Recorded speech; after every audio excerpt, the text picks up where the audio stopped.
Welcome to Max Metabolic. I'm Katelyn, a 7-year fitness coach helping people build real fitness for real life. Today we are going to react to some unhinged fitness advice on TikTok, so we're going to get started right now. Skinny advice that worked for me, so it might just work for you. Credentials? Okay. I've lost a lot of weight. On the days I'm more active, I have less of an appetite. I am less likely to binge eat on the days that I am more active. I'm not saying that I don't get hungry on those days. I'm talking about my insatiable urge to binge. It's less. Yeah, so when you're constantly being active and you're being busy and all that stuff, you're able to spend less time thinking about food. So that would make a lot of sense why you would have less time to binge, because you're also just staying busier, and you're staying busier, which is keeping you more active as well. On the days that I have something to do, who'd have thunk? I've talked about this girl has seen a great weight loss result. It's not hunger, it is the activity of eating in and of itself. And yes, so many people actually eat just out of boredom. It's the activity. It's like when you have a beverage and you just want to sip and you sip and sip. And then people do that with energy drinks all the time. And next thing you know, they've drank so much energy drinks. But yeah, it's the act of eating, or it's the act of drinking often.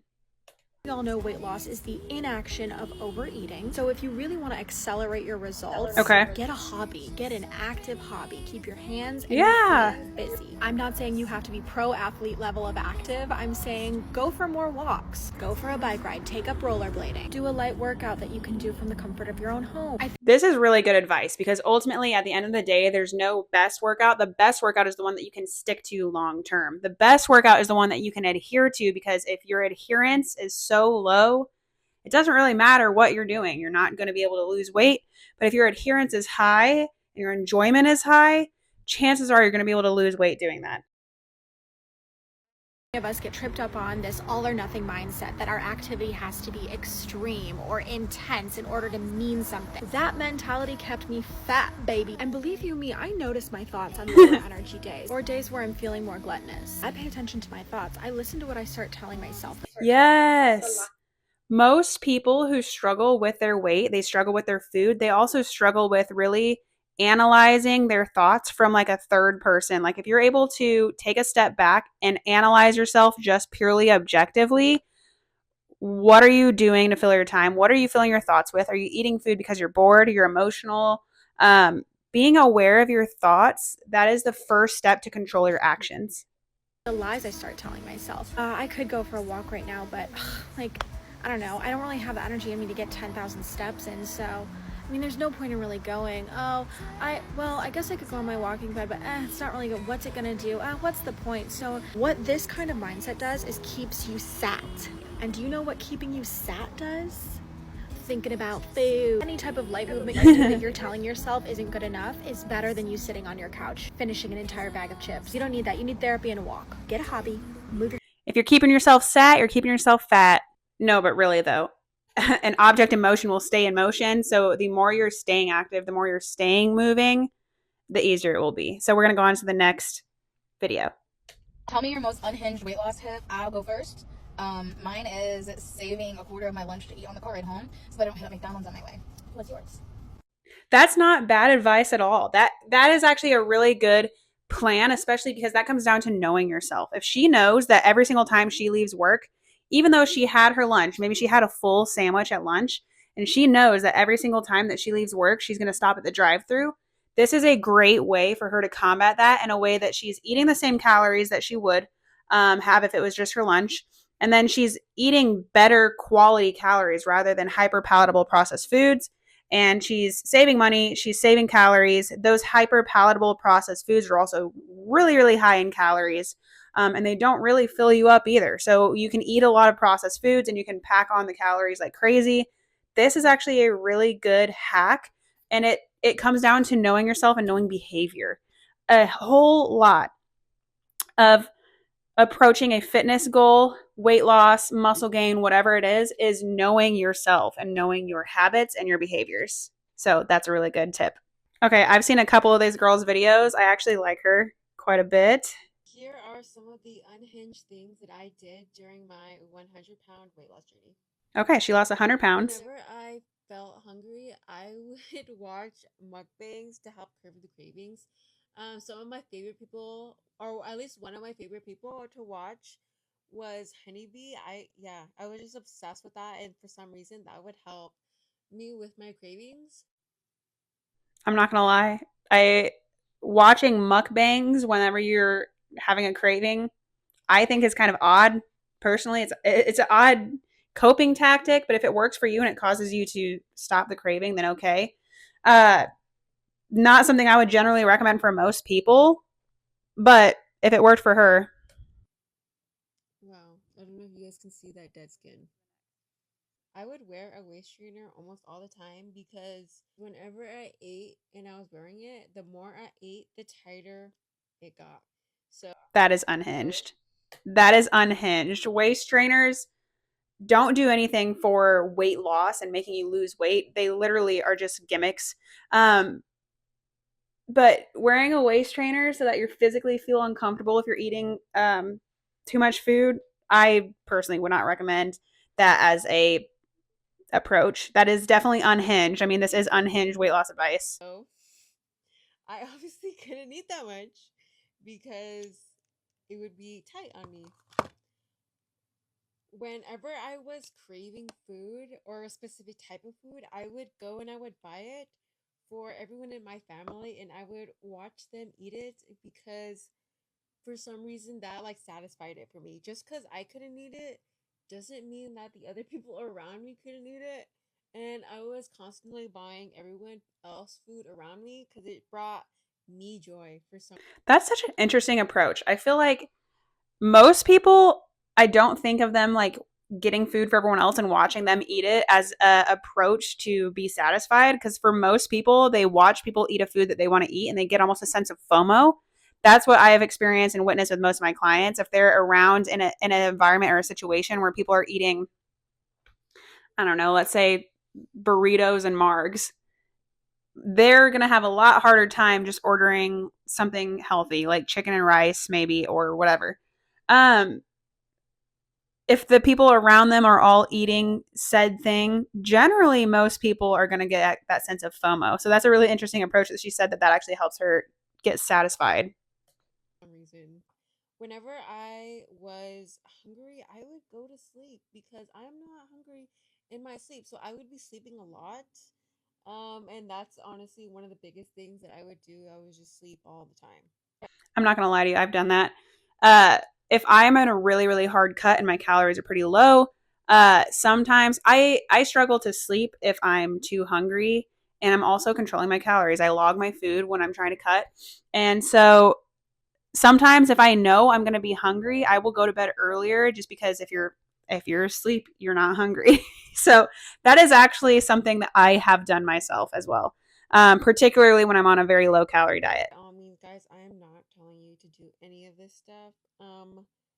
Do with this information what you will. That's just stuff I used to do. I'm not telling anyone to do it. I'm sure other people can relate to it. Okay, yeah, she's just sharing her story, what she's done. So she's not necessarily telling you to do it. She's just saying what works for her. And a lot of finding what works for you on your own fitness journey is knowing your personality, your habits, your routines, your behaviors, your psychology, how you talk to yourself. That has a whole lot to do with fitness, as well as tracking your food, logging your food, your workouts, your calories, your protein, your water, your steps. Um, Knowing yourself and being incredibly self aware is a big deal on a fitness journey. I'm not even going to lie to you. This next one, I watched a couple seconds of it before I saved it for this video. This one is a little wild. You don't have to work out to get your dream body. Listen, Yes, you bitch. do. This is how you're gonna manifest your dream body without even working out. Let's get the laptop out, bitch. So, your brain does not know the difference between reality and imagination. Yeah. When you visualize something with enough intensity and sensory detail, your brain activates the same neural pathways as if you were actually doing it. Okay, so what she's describing here is visualization. I was an athlete growing up. I did sports. This is what, like, I would visualize my free throw. I would visualize going up to spike my volleyball. I would visualize all kinds of stuff. I would visualize my serve. I would visualize, like, visualization is a real thing. that's just getting yourself in that psychological mental state of prepare, like it's a preparatory state. But I don't know what she's about to say actually, because this is about as far in as I listened before I saved it. But it's not, it's triggering your neural pathways. It's not stimulating muscle growth or muscle protein synthesis or fat loss. So I'm kind of nervous to hear what she's about to say. This is so fucking cool to me. That means if you imagine yourself playing piano, dancing, or lifting weights, your brain fires the same neurons, releases the same chemicals, and starts building those neural connections as if it were physically happening. Did you hear what I just said? Did you hear what I just read, bitch? If all you do is visualize yourself play piano, you're not going to become like Mozart or whoever. That's not how that works. Hear what I just read, bitch? Did you hear that? That's fucking crazy! Over time, the brain begins to wire in that skill or experience, preparing the body to match the image you're mentally rehearsing. If you imagine yourself working out, doing an ab workout, okay, let's say you research a really good ab workout and you learn it by heart. If you visualize it with the same intensity, all of your focus is on it, you're visualizing it, you're feeling it using your 5 senses, your brain will literally think that you're actually doing the workout physically. No, that's not how that works. Oh. That's crazy. No. Visualization is very powerful. Your mind is very powerful. But visualizing doing crunches is not going to build a 6-pack. It's not going to build your abdominal muscles at all. I read this from Dr. Joe Dispenza's book, Becoming Supernatural. I'm a Becoming Supernatural. Okay, to be fair, Dr. Joe Dispenza, super intelligent guy. He talks all about how you can control your life and control your atmosphere and control your body with the power of your mind. Natural hoe, obviously. I read this part where he gave an example that there was one group and another group. The first group practiced playing the piano physically. The second group practiced mentally in their head, visualized it, whatever. And they both came out with the same results. They could play the motherfucking piano. What? So not only can this be used to change your physical body, but also for skills. For skills, yes. You can visualize skills, you can think about skills, you can practice skills, sure. I guess it depends on how much brain power you really put into it. But for transforming your body, no. You need to, like, if you're trying to lose weight, you need to be weight training, walking, hitting a daily step goal, being in a caloric deficit, hitting a protein goal, particularly if you're trying to lose fat and not just entirely weight to where you're losing muscle and fat. I hope I didn't flash it. And I work out when I'm ovulating, in my follicular phase, and in my luteal phase. But, come. Good girl. I don't work out on my period. So what I do when I'm on my period is I motherfucking visualize my workout. I know it by heart, and I visualize feeling the burn since I know how it feels, feel my abs tensing, and I visualize the whole thing intensely like it's actually happening to me. And bitch, I feel sore after. The first time I did it, I was like, why am I like sore? Why am I like sore? I visualized that shit. And then I was like, if I'm ever too... Alright, I'm over that video. It feels very performative, and I mean, we get the point. We get the point. That is not how changing your body works. You need, if like you're trying to lean out, let's say, I just use that as an example because that's what most people are trying to do is they're trying to lose weight. If you're trying to lose weight, you need to be in a calorie deficit. You need to be at least walking, hitting a daily step goal. That way you're actually burning more calories through the day via movement. And weight training. Weight training is going to stimulate something called muscle protein synthesis, where you're actually building muscle and burning fat. Now in the gym, you're breaking down muscle tissue actually. You're not really building anything yet. You're building the muscle tissue when you sleep and when it's properly fueled and so on and so forth. And then breaking down and rebuilding muscle is actually a very calorically expensive process. So it's going to burn a lot of calories even just doing that. On to the next. This girl's kind of funny, actually. She's just talking. She's been in the gym for, I think she says, 8 years. She's just talking about like little mental hacks that she does or says to herself or speaks to herself or whatever that actually help her get into the gym. And these, I think, can be obviously vary quite a bit depending on individual, what works for you and what motivates you. There's people who are intrinsically motivated and externally motivated. So intrinsically motivated, you're very self-motivated. Externally motivated, sometimes you're looking for other factors. Maybe they can even be like serious, or they can be a little silly, or whatever gets you in the gym. Let's listen. Here's a list of shit I've done to get myself to work out as someone who's been consistent in the gym for 8 years. Tell my crush that I work out. Tell myself that I'm just going to the gym for the sauna. Set my dream body as my home screen background. Okay, that's not, tons of people do that. I actually have some of my own clients who they do that. They have their own body goals and they set it as the background on their phone. Telling your crush that you go to the gym. That's funny because it's like setting the expectation before it's even there. So that works because then you're kind of like forcing your mindset into that spot. Bunch of new gym fits. Set David Goggins screaming at me as my alarm clock. Stalk my high school bully that used to call me Oh my fat. gosh. Okay, listen. Girl, if that works for you, stalk your high school bully that called you fat.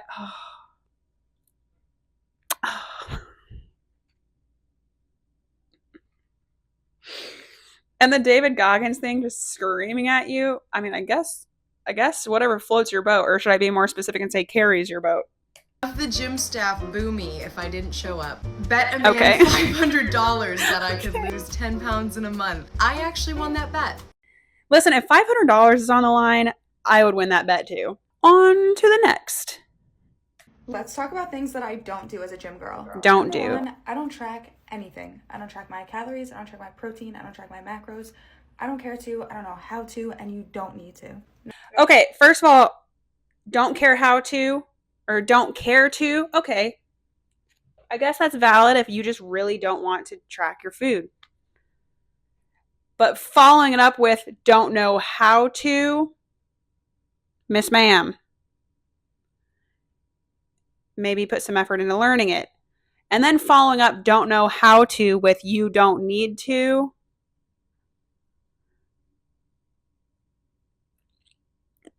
Please take strangers on the internet's advice with a grain of salt, even mine, if it doesn't work for you. Okay. I'm a coach. I don't know if this girl is. I would assume not. Number two, I don't restrict anything. I eat what I want to eat, when I want to eat it, because life is all about balance, and I promise you, having a little sweet treat at the end of your day is not going to ruin your progress. Two things here. Sweet treat at the end of the day, you can fit in if you want, like, say, if there's this, like, brownie or, like, a protein bar that's, like, sweet treat, or, like, you want to do in a Ninja Creamy ice cream at the end of the day. You can have a sweet treat at the end of every single day and still fit it into your calories. So what you would do is you would track, if you're logging your food, you would track and log your sweet treat. That way you're logging the thing that you're looking forward to mentally. And then mentally, you know, you're going to have that thing no matter what. And then what you're going to do is you're going to fill in the rest of your food log that day to hit your calories and hit your protein. If you're hitting your calories, you're going to lose weight. If you're hitting your protein, you're going to be making sure that you're losing body fat specifically and building muscle.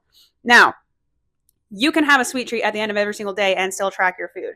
Do I think that you should do like the old school, like IIFYM if it fits your macros? No, like you shouldn't just be fitting in trash in your diet and tracking it and calling it a day. You should still be eating like 85-90% whole foods, whole real foods, unprocessed. And the other thing she said, what did she say? Oh, she was talking about balance, and she was talking about she doesn't restrict anything and she believes in balance. I believe in harmony. There's push and pull depending on what the goal is that you're working towards. If you're in a cut, some things you're going to have to give up and make sacrifices for, and then other things you're going to have to prioritize. If you're trying to build muscle, some things you're going to have to give up and other things you're going to have to prioritize. If you're maintenance, maybe you're not going to have to give up as much things, but you're still going to have some form of structure in order to maintain the results that you got during your cutting phase or your muscle building phase, whatever. So I personally think that balance is a lazy word. I think it's a lazy word because I think balance is usually, now this is a blanket statement because I know that there are people that don't fit within this, what I'm about to say, but balance is a lazy word where people can avoid accountability. People who don't want to be accountable to logging their food, to logging their weights, to logging their sessions, they say they want balance. And what they really want is they really want the freedom to not be structured. Now, structure doesn't inherently mean like your life is going to be awful, miserable, horrible. But that's why I believe in harmony. I believe there's going to be give and take in different aspects of your life at different times of your life. If I am maintaining, I'm going to be a lot more intuitive eating, and I will maybe track my food every, like maybe once a week or every other week, just to make sure I'm right on the right track. The rest of the days I will more intuitively eat. The only reason I can intuitively eat, though, is because I've tracked my food for over 10 years now. On and off, I've tracked my food for over 10 years, depending on what phase I am in my fitness journey.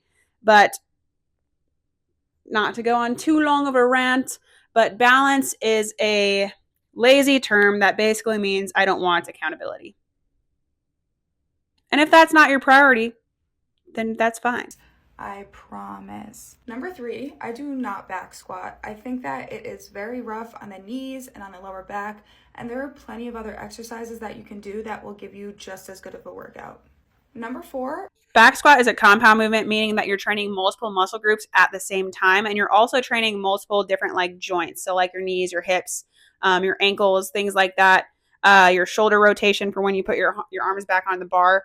So back squat trains your full body. It's not just legs. So it trains your full body, and it actually transfers really, really nicely into real life. Think of if you're squatting to go to the bathroom in the woods or something, or if you have to like push out a baby. Your glutes are strong, your hips are strong, your spine is strong, everything in your body. So back squat is very, very good for you. However, if you are prone to injury, like say you do have knee issues, you do have back issues, there are other ways you can train your legs. I'm assuming that's what this girl is referring to back squats for. Obviously, I don't know this girl, but I'm just from listening to her video, I'm assuming she's talking about you can train legs in other ways. Yes. However, back squat is really good compound movement for your full body strength and functioning, really, and making sure that you're optimizing your function. I don't take any supplements. I have never gone near creatine. I don't take any pre-workout. I don't take any of those other things that you see. I don't go near it. I don't know anything about it, and I just don't think you need it. Okay, so another thing she says, I don't know anything about it, and I don't think you need it. I think if you don't know anything about it, you shouldn't be telling people if they need something or not. Period. However, with supplements, she's right. Like, you don't need supplements in order to see results. Creatine is really good for you. Creatine is good for men and women. They should both be taking it. It helps with your training. It helps with explosive energy to make sure you're actually performing in the gym. You're progressively overloading in the gym, and you're actually able to get stronger, build the muscle, inherently burning the fat. Creatine, by the way, doesn't make you build muscle just like that. Like it's kind of an indirect feedback loop, I guess you could say. Like creatine recycles ATP, which is energy in your muscle. And when you recycle energy in your muscle, then you're able to be stronger in the gym. You're able to push a little bit more weight, push a couple more reps. You're able to progressively overload and increase your overall volume, which will help you build muscle, assuming that you are fueling properly and you have enough calories to do so, or the I would say sufficient calories to do so, depending on what your goal is. But that is, frankly, that is just silly of her to say, I don't know anything about it, and then follow it up with, you don't need it. You know, you don't need supplements, but she's said that twice now in this video. Number 5, I do not skip rest days. That is one thing you will never catch me doing. Rest days are just as important as any other day that you... I'm going to agree with that. People, you should not be on team no sleep. You should not be the team that's pushing 7 days a week till you die. Rest is really important. Again, rest is where you're actually recovering and you're building that muscle tissue. And rest is also where your body is just repairing itself. Muscle tissue, it's also digesting. There's something called rest and digest, your parasympathetic nervous system processing through and detoxing your body. Not that you have to do a detox, but like your kidney and your liver will detox things out. That's where your body is uptaking nutrients, recovering the muscle, particularly in your deep sleep. Rest is really, really important. Go to the gym and work out. Your body needs time to rest and recover. Yes, ma'am. I agree with that. On to the next. So a little birdie told me that you don't want to be a fat ass anymore. And as a girl who's lost over 90 pounds, I'm going to give you guys my top 5 weight loss tips that are actually going to work. If you don't already know who I am, hi, my name's Gabby and I've lost over 90 pounds. For reference, this is my before and this is my after. Tip number 1, stop drinking your calories. Cut out the 1,000-calorie frappuccinos. That's a good idea. It is ungodly how many calories you can consume just in beverages alone. Coffees, energy drinks, particular energy drinks. So there's a lot more low calorie or zero sugar ones nowadays. Smoothies, coffees, whatever, sodas.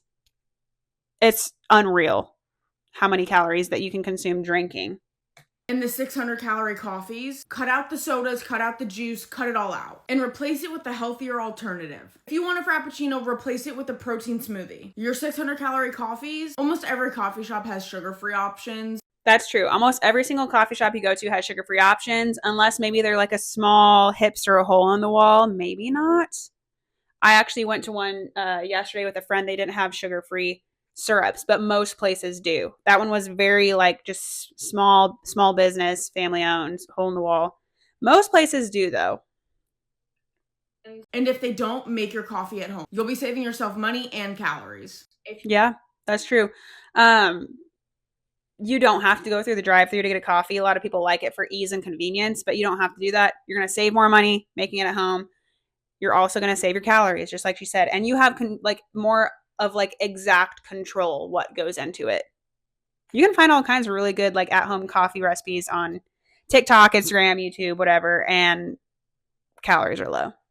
If you can't cut sodas out completely, they make diet and zero sugar ones. I love zero sugar soda. I personally think zero sugar sodas taste better than diet sodas. And no, zero sugar sodas are not bad for you. They're actually really helpful, especially if you're on a diet and you're trying to lose weight. Because you're getting that carbonation, you're getting that soda, especially if you're used to having a soda every day.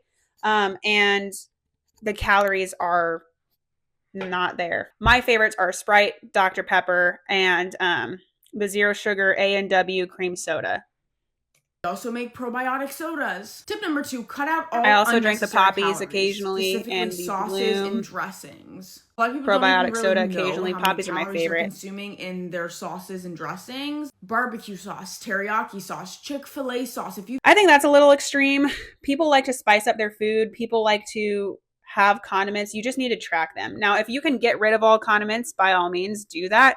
I get rid of condiments when I'm in a very intense cut. I am currently my calories are pretty low. I'm not going to tell you because I don't like people should not copy other people's calories. I'm not going to tell you exactly what mine are, but I right now am putting mustard and lemon juice and things like that on my food because I am in a cut.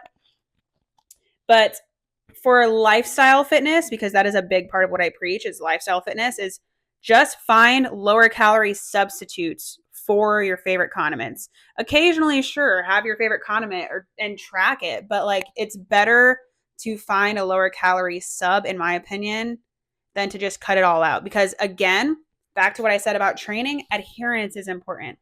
And if you are meal prepping and you think that your food is just god awful, you're not going to want to eat your meal prep. And if you're not going to want to eat your meal prep, you're not going to stay on track as easily. So season your food, use your sauces, find better sauces. Or Primal Kitchen is a really good one that's zero sugar. I believe it's all zero sugar. If not, I'll correct it right here. Otherwise, I'll put a picture of it. Primal Kitchen is really good. It's also, I believe, gluten-free. If you've ever looked in the back of a bottle of Chick-fil-A sauce, it's fucking insane. Polynesian sauce, literally every sauce that you can think of. Most true. Yes, calorie, ma'am. But there are a ton of lower calorie sauce. You should be tracking your sauces, bare minimum, to gather awareness of what's actually in there. I don't necessarily think that you need to cut it all out, but you do need to track it because one, the calories are there. They do still count towards your daily caloric goal. But two, even just to bring yourself awareness and see what a serving size is. Like a serving size of most sauces and condiments is about 2 tablespoons. If you ever actually measured out 2 tablespoons, People are way surpassing that when they're putting sauces and condiments on their food. They're way surpassing the serving size. So if you actually stick to the serving size, when you're reading the back of like a ketchup bottle and it says X amount of carbs, X amount of fats, X amount of protein, that's per serving, if you didn't know. So that's per, say, 2 tablespoons.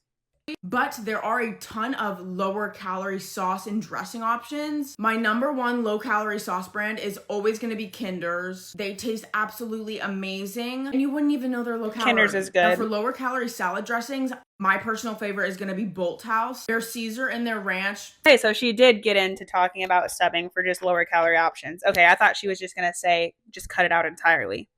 You need to enjoy your food, okay? You don't have to be on a diet and feel so miserable like you don't enjoy your food. You have to enjoy what you're doing to at least a certain extent. Fall in love with the process more than the outcome, and fall in love with who you're becoming through that process and the substitutions that you're making, and begin to identify with that rather than the outcome. Because if you identify with the process more than you identify with the outcome, you're more likely to continue for long term. Tip number 3, you need to be prioritizing protein in every single meal. Yes. The reasoning for this is because protein 100%. is the one macronutrient. Out of protein, carbs, and fats, protein is the one that's going to keep you the fullest, the longest. It's the most satiating. It takes more calories for your body to break down and burn protein than it does for carbs and fats. So if in the morning, your go-to is a piece of toast, make an egg, make some egg whites, put some sort of protein on the side. Yes. Don't ever go out of the house with just like an avocado toast. Add some eggs in there. If you don't like eggs, add a protein shake. You can also do like salmon toast or salmon bagels. I've seen people do that before. You can get creative with it. You can do all kinds of different things. You can do bacon. You can do like a classic. I just do eggs and bacon in the morning a lot of the times. And then for me, my carbs are in my coffee because I have milk and honey in my coffee. So I have carbs, protein, and fats. To limit your snacking. This was a hard one for me to wrap my head around when I first started my weight. Protein is the most satiating thing that you can eat. So it's actually going to keep your fullness levels higher. You're going to be having less cravings, as this girl is saying, but also you're going to be having less blood sugar spikes. So when you're not having protein, your blood sugar is going to be spiking and crashing all day. That's why you're also going to have you're going to be like wired one moment, and then you're going to be like coming down and crashing the next moment. Protein actually stabilizes your blood sugar. So your blood sugar is not constantly going like this, AKA your energy is not constantly going like this. You're more stable. You're more stable with your energy, and you're more stable with your hunger.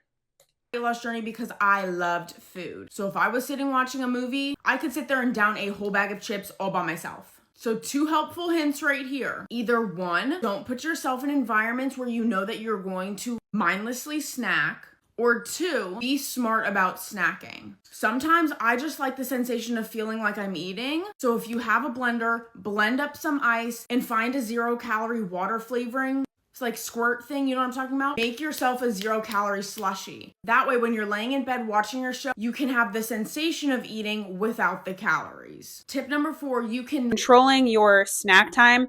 You are going to see better results if you have more structured meals, maybe 3 to 4 meals a day. If you're a woman, maybe 5 to 6 meals a day. If you're a man, depending on what it is you're trying to do, depending on your appetite levels, as long as you're hitting your calories by the end of the day, and your protein goal, you're going to get the results. But structuring it into like one thing that our parents' generation did really, really well, I would say, is the 3-course meals a day. If you have 3-course meals a day and 1 snack, but your snack is high protein and your snack is structured and not grazing, you're going to lose weight. Not lose weight if you're not in a calorie deficit. So you need to be in a calorie deficit. If you do that, you are going to lose weight. There is no ifs, ands, or buts. And if you didn't already know this, your body burns calories 24/7. You can be laying in bed, me sitting here right now making this video, my body is burning calories. Tip number 5, you need to be moving your body daily. I don't care what you're doing, but you need to be moving. Set an attainable goal every day. If you want to get 10,000 steps a day, take a walk. Take 10,000 steps a day. If you want to go to the gym, go to the gym. But you need to find something. That last part, really good advice. 10,000 steps a day and 3 to 4 gym sessions a week, and control your food. And girl, you're seeing results. Like, it's happening, you know. But the thing is, too, is there's so many people out there who say, I tried a calorie deficit and it didn't work for me. 2 things. 1, you did not stick to it for long enough to see the results. Or 2, you are not actually in a calorie deficit. You're not tracking your sauces. You're not tracking your coffee creamers. You're having those high calorie drinks rather than a zero sugar one, and you're not realizing how many calories are in there. It is very easy to go into a caloric surplus and gain weight by accident, just from a lack of awareness of the food that you're putting in your body. So tracking everything, making sure that you're in a caloric deficit. And the thing is too, is if you're tracking your food, every single thing exactly perfect to the gram, let's say, and you're still not losing weight, you're not in a calorie deficit then. You need to either drop your food, drop your calorie goal, or increase your activity. Here's exactly how you're going to get slimmer. I like this girl. She tells it how it is. I don't know about you, but I've come to the realization I don't need a big old dump trunk. I need a flat stomach. I need cut arms. I need my clavicle bone popping. I do need a little hip, a little cuff, but I don't need a dump truck. I just need the stomach to be as flat as possible at all times, okay? So the goal She's speaking is slim, directly to strong. all of us Listen women up. here. Number one I tip am a on how men's you're gonna and get women's slimmer coach, is but still she's stay speaking strong, directly but to the slimmer. women here. You're walking You can tell. every single day. Y'all know me. I come out here, I walk 3 to 6 miles. If I could hold someone and just shake them, like, stop trying to just get skinny. Stop. It's not good for your longevity. And also, having muscle doesn't automatically mean you look like a linebacker. Someone said that on one of my TikTok videos the other day. Muscle is the organ of longevity. If you're familiar with Dr. Gabrielle Lyon, she says that all the time. And it's because it's causing your body to age well and strong. The stronger you are, the stronger your bones are, the less likely you're going to deal with osteoporosis, things like that down the line. For women, our muscle will deteriorate faster than men as we age, so it's really, really important that you're weight training. Anyway, so continue. Gonna get slimmer and still stay strong, but slimmer. You're walking every single day. Y'all know me. 10K. I come out here, I walk 3 to 6 miles every single She's a day. beast. About 4 times a week, I walk 3 miles. The other 3 days, I walk 6 miles, okay?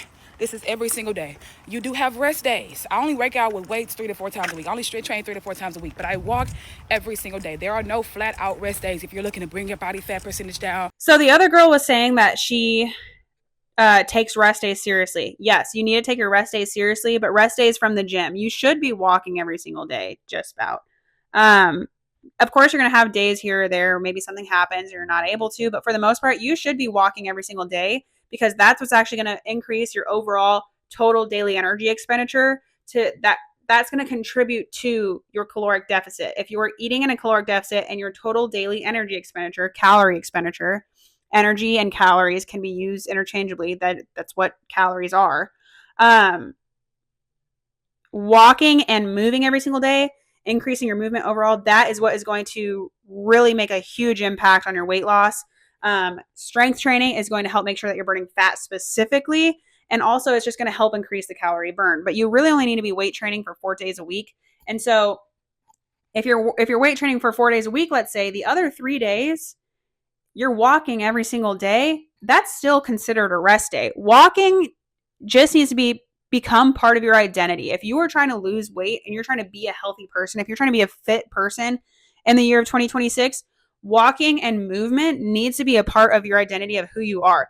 You're not walking to lose weight. You're just walking because you're the type of person who walks.